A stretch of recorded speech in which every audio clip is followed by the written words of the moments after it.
So directed, the Metro Code of Conduct includes specific provisions for small dogs, whereby dogs under 40 centimetre in height may be carried on public transport services. Such dogs must be contained in a suitable carrier bag or held securely on the passenger's lap throughout the journey, and other conditions are incorporated as appropriate controls into the Metro Code of Conduct. And just for reference,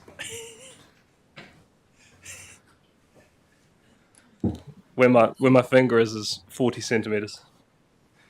So, so this journey began through JJ Smith. He was here this morning. Came into Spruce and Hazel again.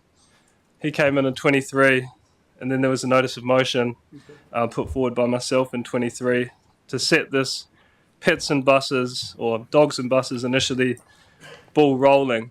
So this is a really good example of to our community of how policy takes its time through these processes. The idea began as dogs on buses. It became pets on buses. It became pets on public transport.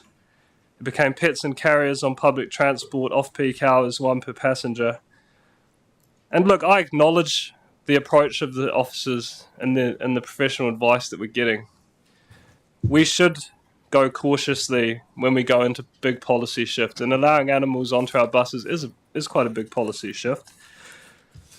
And I acknowledge the feedback of the community, the very effective, robust consultation that we had. But I just want to bring it back to dogs on buses today, because this is about dogs on buses, and I think we can just take a slight step and be slightly more permissive. And what do I mean by that? Well, when people think about taking their pet on public transport, they're thinking about their dog.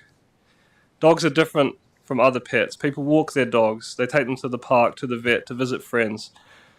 Dogs are companions that participate in daily life in ways that cats and guinea pigs simply don't. Although I know some counsellors seem to walk their cats on occasion.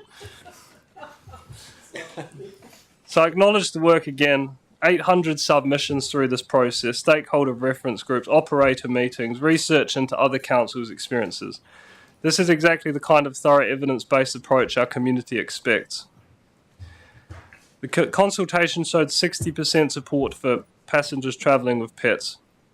But I believe the current policy, as indicated in the next paper we're going to get, which outlines the appropriate controls within the Code of Conduct, I believe that it's overly restrictive. Requiring carriers and cages effectively limits the animals that will travel on our buses to a very small number in a very small number of circumstances. So my amendment recognises that many dog owners have small dogs that don't need to be caged like cargo, but can safely be held in a lap or carried in a bag en route to the park for a walk. And look, I'm aware that the numbers might not be here for this today, and that's fine, that's democracy.